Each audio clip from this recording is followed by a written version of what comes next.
Bonjour. Bonjour, merci, Milville, chez vous à Paris. As you can see, I can't speak a word of French, so I'm just going to move over to my native tongue. But thanks for welcoming me here today. It's great to be in Paris. So today I'm going to talk about basically sort of using lean and agile and user-centered design and how to blend it all to deliver better designs and sort of take a step back, reflect where we are and basically apply better processes to our work. So I'm going to look a bit at sort of where we are now, some best practice, and then the approach that we take at Cyberduck to deliver projects and products for clients. And then I'll sort of leave you with some notes to take out. And all the slides are on SlideShare, so I'll upload them tonight, so you'll be able to see that. So first of all, I just want to say, Cyberduck's been going for 10 years now. So it's our birthday. We're having a party in London. So if you're in London on the 11th of June, let me know, because we're going to be on the Thames on a boat. So I'd love to see some of you again. And I'm going to sort of take you quickly back through the journey that we had over the last... so this was me in 2005. That was my team, so designers, developers. And I think one of the first questions I asked myself when I started Cyberduck was, do I really want to be doing this? Do I really want to be creating an agency that does amazing designs and programming and marketing and all sorts of things like that? So what is really my purpose? Eventually, when I got through the hurdles of starting a business, I decided that yes. And then the next question I had was, where do I find clients? Where am I going to get some great clients? So I was lucky enough, and quite a few of them came to me. And then the big thing was processes. What processes should I use? Obviously, we were a very small team. Didn't have a lot of big budget, so I asked myself, what sort of processes should we use? And our first project was basically, that's my old computer. That's what it used to look like 10 years ago, hard to believe. But yeah, that was my first client, and it was a wedding band. So it was a nice Flash website with a CMS, and it was a novelty in those days. As you can see, there was some PDA links, and a mobile website as well, and a skip intro button, and it even had some SEO links at the bottom. So I managed to get them onto #1 in Google, probably within a few weeks. But the problem in those days is, you just had to be inventive, and that was the opportunity. You just needed to be a bit creative, and you could come up with something great. Actually, the singer there is very famous today. She was actually singing in a wedding band, and now she's very famous. But that's just by the way. But everything here was constrained, so there was no user-generated content. There was no social media. It was very much channel-specific back in those days. It was pretty easy. The only challenges we had were creative and technical. And the user in 2005 was also quite simple in their demands. They just wanted to educate their family about how to book flights and how to buy a PC and use sort of PowerPoint.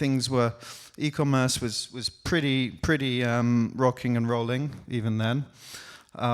People were keen to chat, use email and MSN, and go on dating websites. And they also needed sort of broadband and fast internet. It was a big problem in those days. Whereas today, as a designer, I'm standing here, we have over 35 staff. The challenges are slightly different. My purpose is clear, but how do I convince everyone that works with me to buy into my vision? How do I do that? What sort of processes and approach do I use? Where do I find more clients, and how do I maintain that level of quality? And how can my processes that I use continue to evolve and support everything?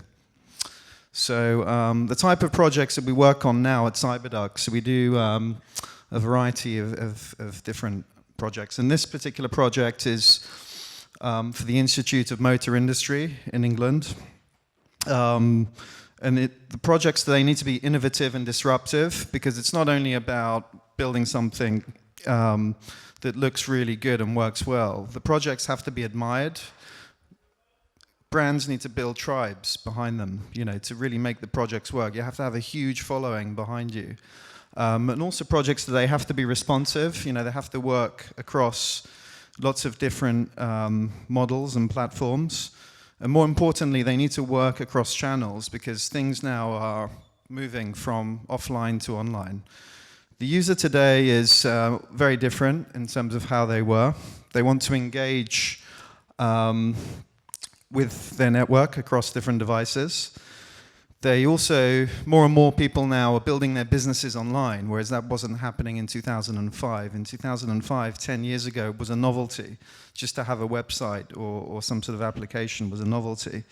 And people want to produce and access their media everywhere. So in terms of the future, today we're seeing a proliferation of computing. So we've got wearables, these are the Apple Watch that we saw earlier today. We've got nearables, which are Internet of Things connected devices. And it's spreading everywhere, all around us. Amazon now are releasing the Amazon Dash. You've got things like Droplets, which is a special button that you press to remind you to take your pills. It's happening right under our noses, all of this. And the phone is still the sort of the epicenter of the universe. The phone is still the primary interface to controlling all of these devices. But we're starting to see some other devices, like the Pebble smartwatch, which has its own interface to the world. But the internet is starting to permeate everywhere. So the internet is getting into all of these low-powered devices now. And our job is to think about the relationship now between all of these different connections. That's our job as designers. It's not only to think about one particular platform. The users of tomorrow, and this is what they don't obviously know what they think they're going to need in a few years, but they want, today's users. So if you look at a study, they were looking at 12-year-olds, and they found that the thing that they want to do the most is to become famous before even getting rich. People today want to really become famous. And a study in Germany and China found that 30% of adults dream about being famous. So when we go online, we want to get these retweets to get credibility and to feel good about ourselves. And the main reason for this is belongingness. We want to get loads of likes on Facebook.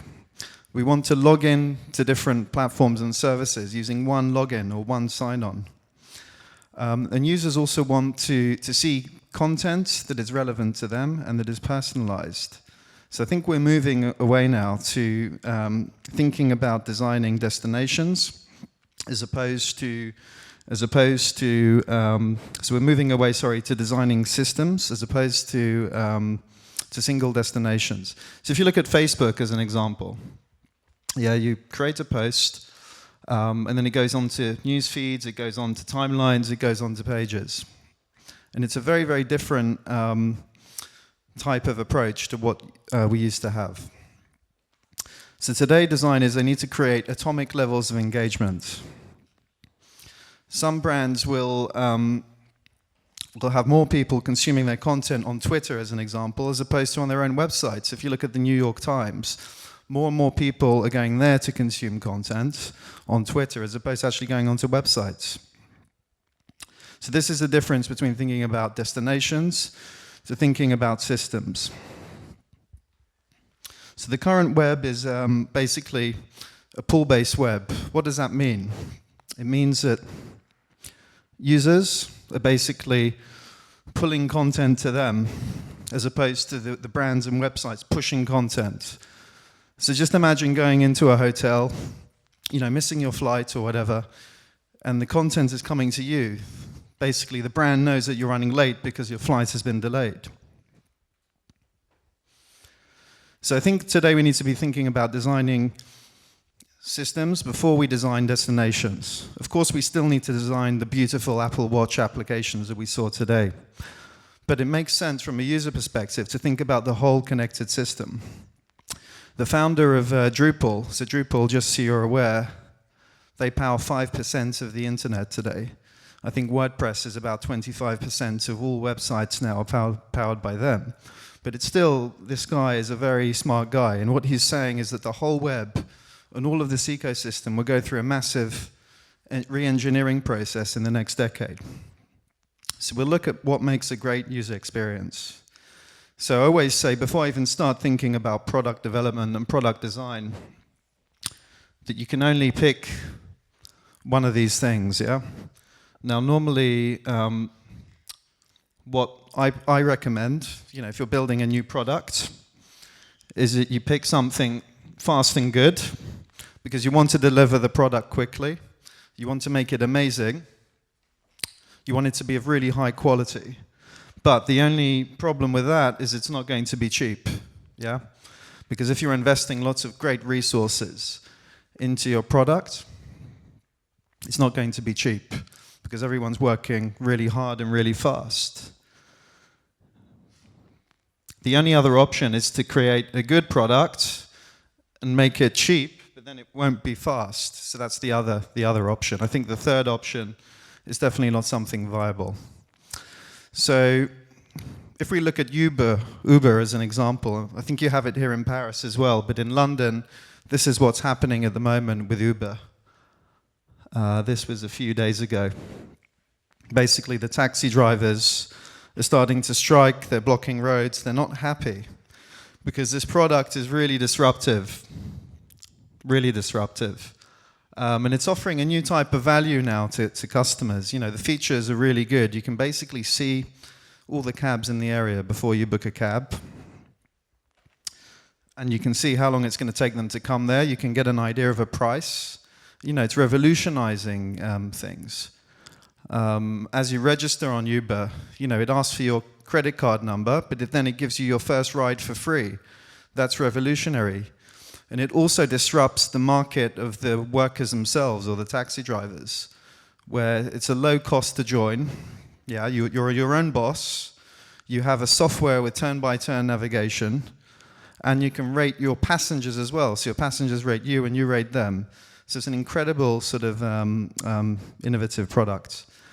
The other thing, so this is an example from LinkedIn where, and this is a key ingredient into sort of creating a great sort of product or user experience, is making things shareable. Here, the user is doing the content generation. And again, making things addictive.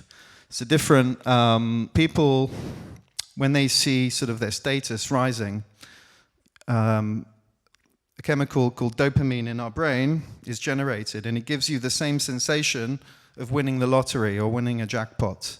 So by using social proof, it really makes people feel good about themselves. And at the same time, if people are not getting social proof, there's a sensation of pain, similar to getting injured. Has anyone here heard of the hook model before? Okay, one hand. But this is so this model is created by a behavioral economist or sort of user psychologist, and I've applied Uber basically to this model. But basically there are four things in the hook model: a trigger, an action, an investment. A trigger, action, variable reward, and investment.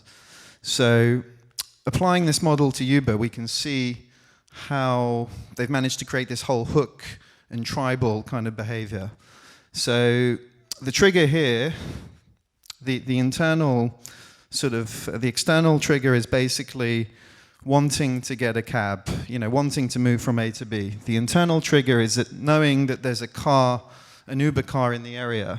So knowing sort of where it is, knowing that it's close, knowing how much it's going to cost. The action is basically simple.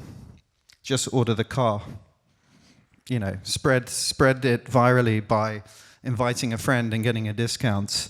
The reward that the user gets is a reduced variability. So what does that mean? In plain English, it means that the user knows that the car is coming. They don't have to go out into the street and wait for a taxi. They know that the car will be there in 1 minute, and they know who the driver will be because they can see the ratings. And they also know how much it's going to cost. They know if it's going to be €5 or €10. The investment that the user makes is that they enter their credit card up front, and they continue to provide ratings to different drivers, and the drivers provide ratings for the user. So that's basically how the hook model works, and provides sort of that sense of fulfillment and the following. So in terms of what we do at Cyberduck, so we, I'm just going to have to go through this quickly because of time, but we basically embrace lean principles. User-centered design is our design sort of way to design, and we deliver projects and products using Agile. Now we also have what we call the lean values. Obviously there's quite a lot to go through here, but the first one is an important one, and I'll just sort of take you through 2 or 3. That all the decisions that we make at Cyberduck, for both our staff, you know, anything that we do, and for clients, is based on a long-term philosophy. That we want to be here in many years to come, that we want to invest in the community, we want to create great relationships with everyone, and enjoy our work. Another one is leveling out the workload, which is called heijunka in Japanese. And that means spreading the work among the team, so you don't have pressure on one person and that person is going home at 10 o'clock every night. And things like judoka, again in Japanese, which means get the quality right first time round, so you don't have to do the work time and time again. Now, I didn't invent these values. It actually comes from Toyota, from the Toyota way, which is Toyota's main way of doing business. So these particular values have been around for probably about 40 years now. It's not from the lean startup, it's actually from way before. Obviously, we adapted them as a business. So when we approach projects and products, obviously clients come to us with a hypothesis. We use those lean values to underpin everything we do. We then go through sort of a user-centered design process, and then obviously measurement and improving and things like that. We also have what we call a lean quality management system. So we use ISO 9001. I'm not sure if you've heard of that, but it's a great sort of way to have a management system in your business or organization or startup. So I've been speaking to a lot of startups as well about using sort of a framework like this. But it basically gives you all of the tools and methods you need to run a business. So yeah, user-centered design, very sort of classic approach to sort of dealing with design briefs and project challenges. But basically, stakeholder interviews, persona research. So we use a lot of persona-led design now in our work. Information architecture and content strategies. More and more now, it's absolutely essential to have a great content strategy, even if you are building a more functional product. Interaction design and ethnography, so that's following users. Prototyping, so we use some really good wireframing tools called Axor. You've probably heard of them. And then obviously building in that branding and art direction from the very beginning, visual design. Creating those functional specs, and then sort of obviously final user acceptance testing. So that's pretty much kind of how we look at or approach user-centered design at Cyberduck. And then we use sort of Scrum to deliver. I'm sure you've heard of Scrum before, but what we basically do is we'll build in user-centered design into Sprint 1. And then we'll take bits of user-centered design and apply them in Sprint 2, 3, and 4. So we're actually releasing branding, we're releasing research, as well as releasing working software. And it works very well for us. Yeah, because of time, I can't go into sort of examples. But basically, just to sort of summarize it all up, yeah, design systems first and destination second. So that's a really important point from my talk, because you have to be thinking about the whole ecosystem and not about one particular destination, like a native app as an example. Yeah, people want options and they want availability. And today's users also want personalization. You know, they want to be rewarded for things that they do. And use the hook model that we saw before as a way to really create a tribe of followers and sort of really engage users. Put an emphasis on innovation and the right processes. So clearly, you've got to get one thing right before you start building loads and loads of features and loads of products. And obviously this will help you to dream up sort of how the pull and push will merge together. So if we think again, the push is pushing users to our apps, pushing them to our websites, yeah? Giving them a really personalized user experience. But then the whole thing with pull is all of these notifications now coming into us at the OS level. They can basically get messages and respond without even going into our apps or websites. So that's going to be a challenge for all of us. Thanks a lot. This is my slide share, so the slides will be there this evening or tonight. And there's various Twitter handlers and stuff like that. Thank you very much.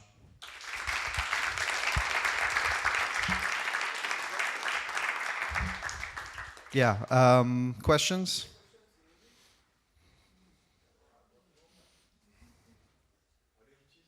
Or you can ask in French and someone can translate, not me, but...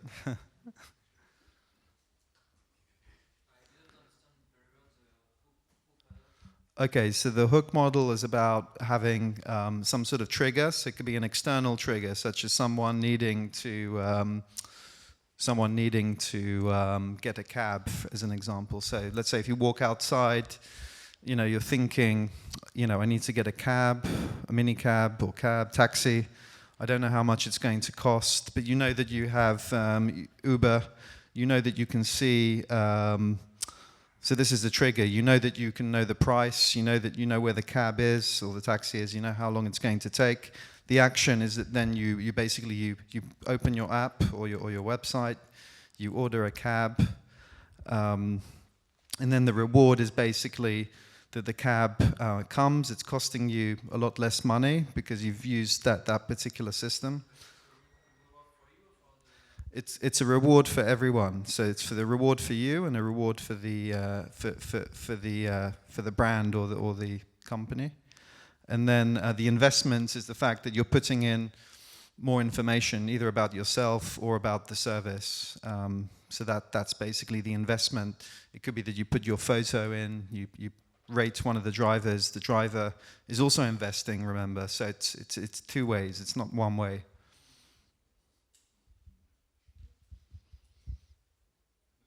Anyone else?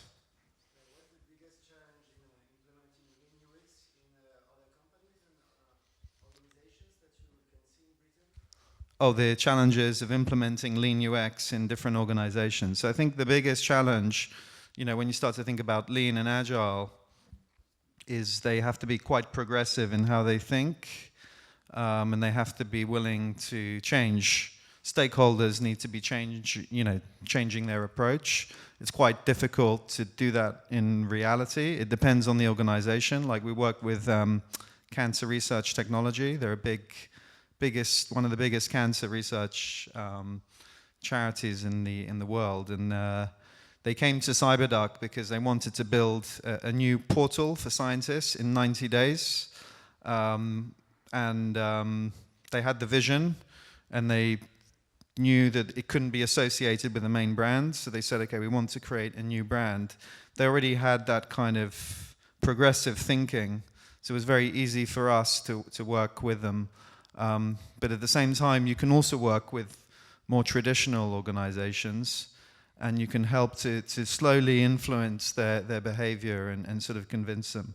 But it's not an easy thing just to do straight away. Anyone else?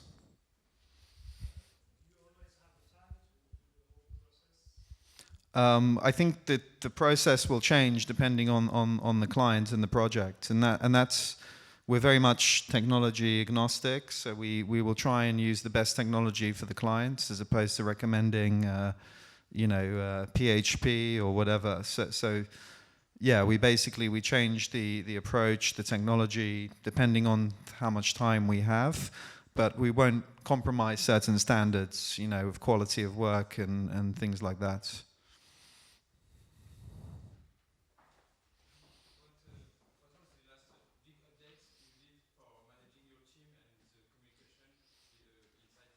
Okay, so we're now using things like Slack, which is a new tool, which I think is really, I think the death of email is coming now, or at least in the next year or two, and I think something like Slack, we were using HipChat before, and then we started to use Slack.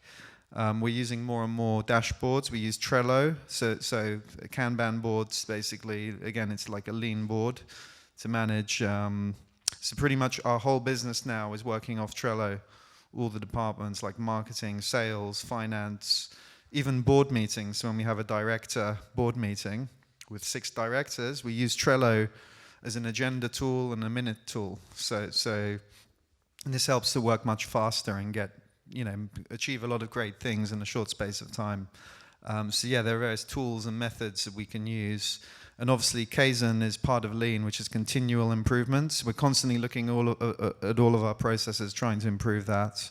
And a big thing is also business intelligence dashboards, trying to have dashboards and give people information much faster as opposed to having Excel spreadsheets buried in a hard drive. So it's just about constantly looking about communication and how you can improve that. It's a huge challenge, but something that we all need to work on.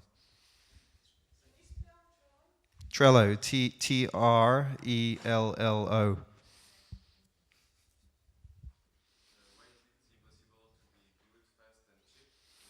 Well, I think it's very hard to be really good, of good quality, and fast, because normally you need to have, at least on a big project, like on, if you're building a portal, like a web portal in 3 months, similar to what we did, you need at least 4 or 5 people. Obviously, you have to pay these people. You have to have an office. You have to meet the clients pretty much once or twice a week to do like shows and tells and have daily Scrum meetings. You can't do that cheap. You have to pay for people's time. So, I mean, if you are a 1 or 2 man band, like a startup, then you can do things, but I think it's going to take you longer to build a product as opposed to having, depends on the scope. I mean, if you look at Amazon as an example, Jeff Bezos spent a year in a garage just trying to figure out how he's going to bring all the books of the world and create the world's largest bookstore. That was a year. And I think that was with about 10 people in quite a lean way. But that was 12 months. So I'd say that is fast, but, I'd recommend that one. So I'd recommend good and fast that isn't cheap, because obviously if you don't get the quality right, speaking to someone in London from a very big music app, they've got millions of users all over the world, and they just had to re-engineer their whole back end to make it as a system and not as a destination, similar to what I was saying. And that costs, when you're a big organization, it costs millions of millions just to do something like that.